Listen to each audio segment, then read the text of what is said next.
चल चल ग बगे हनुमान लागला मागे मागे कृपा केले श्रीराम रंगे अनुद्वेग सीता सुती प्रभु रामचंद्र भगवान की जय।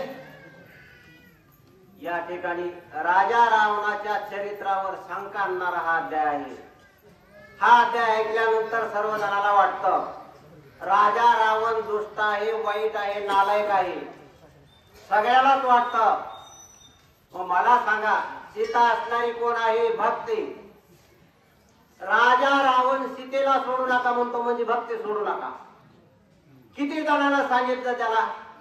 भावानं सांगितलं, आईनं सांगितलं, पत्नीनं सांगितलं, गुरुनं सांगितलं, सासऱ्यानं सांगितलं। एवढ्या जणांना सांगून सुद्धा तो सीतेला सोडायचं नाही म्हणजे भक्तीला सोडायचं नाही, भक्तीला धरून ठेवायचं।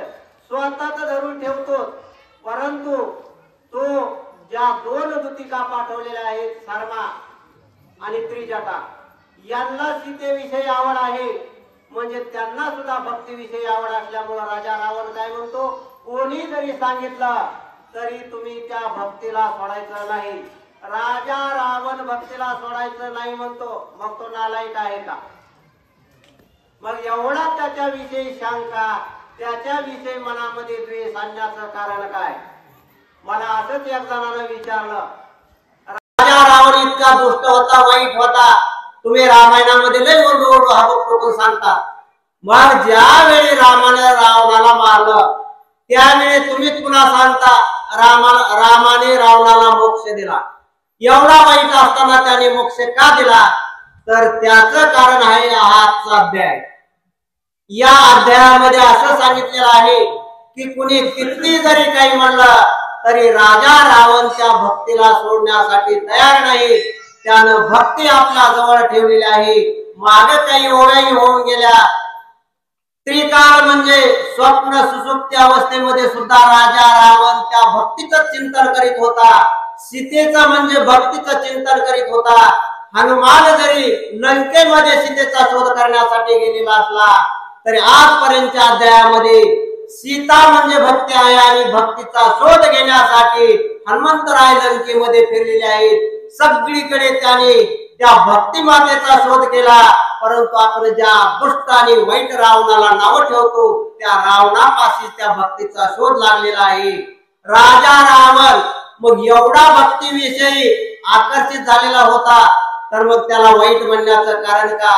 तर त्याच्याकडे अहंकार आलेला होता, त्याचे वागणं दुष्ट होतं, वागणूक नालायक होते।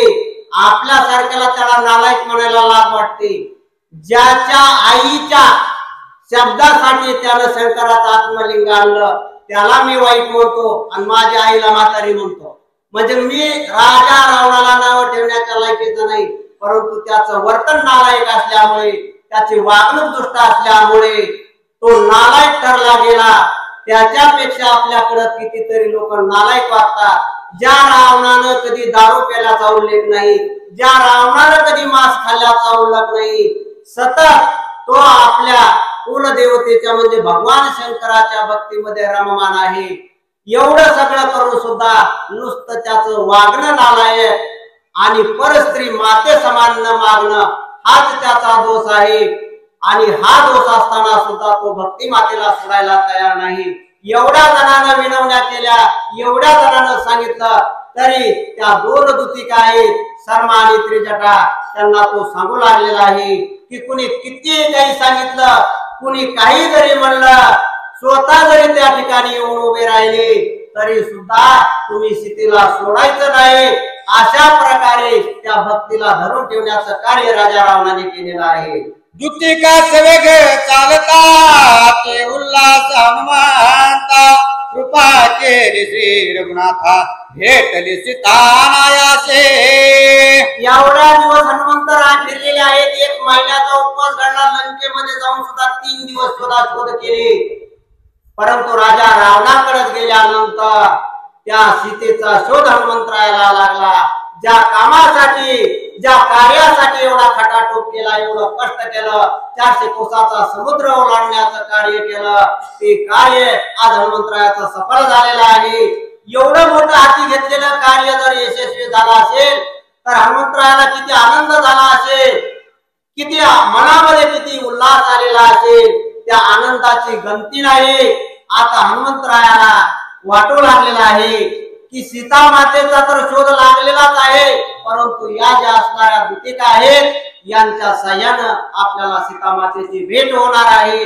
म्हणून अतिशय हर्ष, उल्हास आणि आनंद हनुमंतरायाला झालेला आहे. दूतिका चालता पुढे पुढे हनुमान मागे नाचे पुढे, हर्ष लोळत गडबडे कृपा केली चंद्रचूडे मज केली. किती आनंद हनुमंतरायाला आलेला आहे, किती आनंदामध्ये तो काय काय करू लागलेला आहे. त्या दूतिका अशोकवनाकडे जाऊ लागलेल्या आहे. हनुमंतरायाची आणि सीतेची भेट झाल्याच सारखी आहे असा मनामध्ये हनुमंतरायाच्या घट्ट निश्चय झालेला आहे.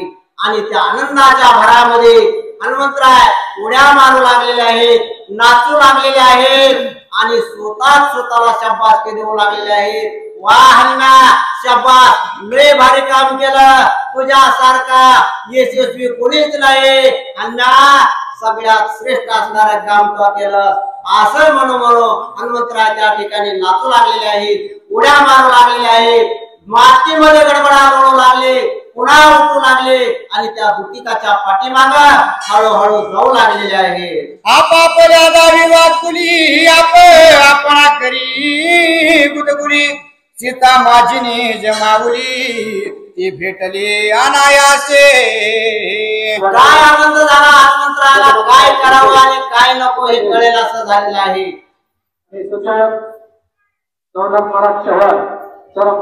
हनुमंतराय